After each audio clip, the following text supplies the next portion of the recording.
Yo la team, j'espère que vous allez bien, que vous avez passé une excellente journée. On se retrouve pour une nouvelle vidéo de pronostics sportifs et celle-ci elle est particulière car on va parler des qualifications pour la Coupe du Monde Zone Afrique. Je vous laisse regarder le programme qui est juste là sur votre droite, il est extraordinaire. Congo, Maroc, Égypte, Sénégal, Cameroun, Algérie, Mali, Tunisie, Ghana, Nigeria. Les 5 matchs vont être extrêmement séduisants et je vais donner mon avis sur ces 5 rencontres. Un score exact qui est plutôt un avis, un fun clairement, mais en tout cas le plus important reste les 5 pronostics. Vous le voyez sur le petit tableau, il y a un petit programme ce week-end. À partir de demain, on va partir sur une montante sur le groupe Telegram. Telegram qui est juste en dessous dans la description, mais également en commentaire épinglé. Je te laisse me rejoindre.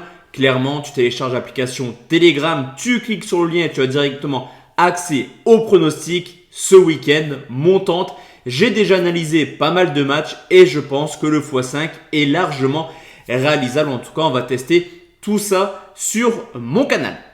Si toi aussi tu aimes les pronostics sportifs, je t'invite également à t'abonner à la chaîne et lâcher ton plus beau pouce bleu. On pronostique sur la chaîne la Ligue des Champions, la Ligue 1, les grands championnats, mais également les campagnes de qualification, que ce soit pour l'Euro, la CAN, la Coupe du Monde ou la Copa América. Peu importe, quand il y a du football, on pronostique, que ce soit sur YouTube ou sur Telegram. Let's go la team, on commence avec la première rencontre qui oppose le Congo au Maroc. De toute façon, des 10 équipes qui sont présentées sur le tableau, seul le Congo n'a pas participé à la CAN. Dans une poule qui était plutôt abordable, on peut également constater le fait que si le Congo est arrivé à ce stade de la compétition, c'est qu'ils ont eu aussi une poule plutôt facile lors des qualifs de la Coupe du Monde. Bénin, Tanzanie, mais également Madagascar. On peut également constater le fait que le Congo a seulement joué une rencontre sur les 5 derniers mois, donc forcément les joueurs vont se chercher petit à petit, au contraire des Marocains qui ont été tout simplement extrêmement séduisants lors de la CAN. Ça reste une équipe qui défensivement est plutôt bonne, même si elle reste sur 3 matchs de suite en encaissant au moins un but. Et sur ce coup, je trouve que depuis l'arrivée de Vaïd, le Maroc a haussé clairement son niveau de jeu. De mon côté, je pense clairement que le Congo ne fera pas le jeu et fera tout pour essayer d'aller chercher une qualification surprise du côté du Maroc. Le match sera extrêmement fermé, comme je pense les 5 rencontres. Et je vais partir sur une victoire du Maroc remboursée si match nul côté 1,55. Deuxième rencontre, et c'est sans doute la plus belle, en tout cas celle qui est extrêmement attendue du côté de la zone Afrique. C'est le Cameroun qui joue l'Algérie. 2 équipes qui ont été plutôt décevantes entre guillemets dans les résultats, parce que le Cameroun fait quand même une campagne, en tout cas une CAN extrêmement intéressante. 3e de la CAN, forcément il recevait, il voulait s'imposer. On ne fait pas le parcours de l'Algérie, mais le tenant du titre s'est fait sortir dès les phases de poule avec quand même quelques humiliations.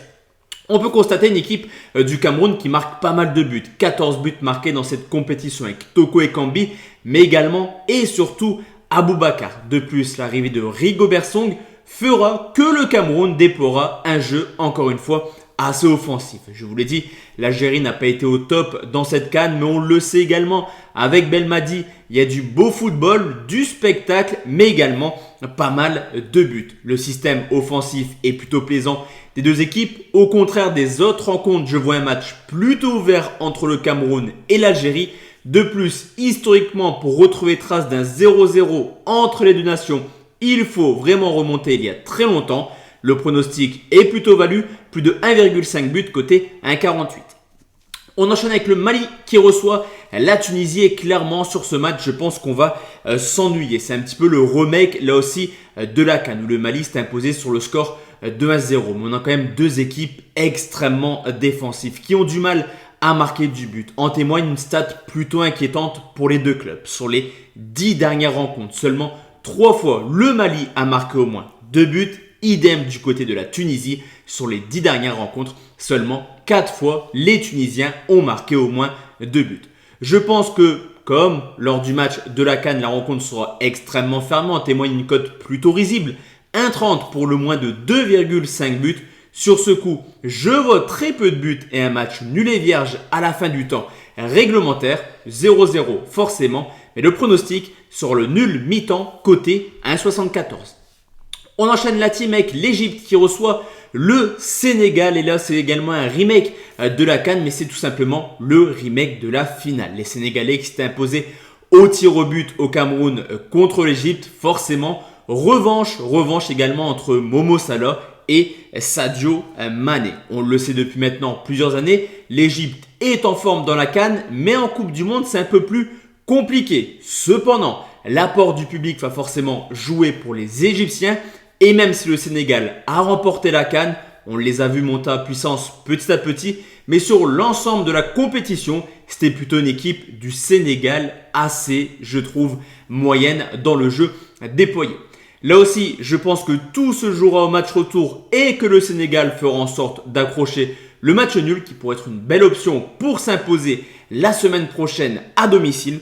Et je vais partir tout simplement sur un match nul remboursé si l'Égypte s'impose. C'est très bien coté là aussi à 1,75. Et enfin la team, la dernière rencontre, c'est le Ghana qui joue contre le Nigeria. On a clairement deux salles, deux ambiances. D'un côté, une équipe du Ghana qui était catastrophique contre la CAN. On témoigne d'une humiliation. Félicitations aux Comores, mais mine de rien, Ghana-Comores aurait dû tourner court. Les Comores sont imposés sur le score de 3 buts à 2. On peut également constater, on en avait parlé sur la chaîne, d'une équipe du Ghana plutôt vieillissante qui en plus de ça a pas mal d'absents sur cette rencontre. Souleymana ne sera pas présent et surtout le capitaine André Ayew, Jordan Ayew, un temps incertain, devrait logiquement être dans le 11 titulaire. Les Nigérians, quant à eux, éliminés au 8e de finale de la CAN, sont paradoxalement une des équipes qui m'a le plus plu lors des phases de poule. J'ai trouvé que le Nigeria était plutôt intéressant, ça joue au football, ça défend plutôt pas mal et c'est surtout offensivement qu'ils ont quand même pas mal de talent. Je pense d'ailleurs à Awoniyi, le attaquant de l'Union Berlin qui a déjà marqué 11 buts cette année. Sur ce coup, je pense que sur la double confrontation, le Nigeria devrait se qualifier, qu'ils feront le taf dès demain soir sans souci.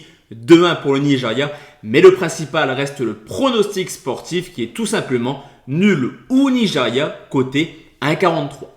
Donc voici la team, mes 5 pronostics pour les finales entre guillemets des qualifications pour la zone Afrique. Il y aura forcément les matchs retour qui vont se jouer mardi ou mercredi. Il me semble, en tout cas, comme vous le voyez, je vois 5 rencontres extrêmement fermées à l'instar des matchs de la CAN. Ça devrait vraiment se limiter à un football plutôt moyen, je trouve, sans manquer de respect aux 10 équipes. En tout cas, on se retrouve très bientôt sur la chaîne et pour ceux qui veulent vivre la montante, tout se passera sur Telegram. D'ailleurs, sur Telegram, vous avez déjà des pronostics buteurs pour les rencontres entre le Portugal et la Turquie, mais également l'Italie et la Macédoine. Excellente soirée à tous et à toutes. On se retrouve très bientôt la team. Ciao, ciao.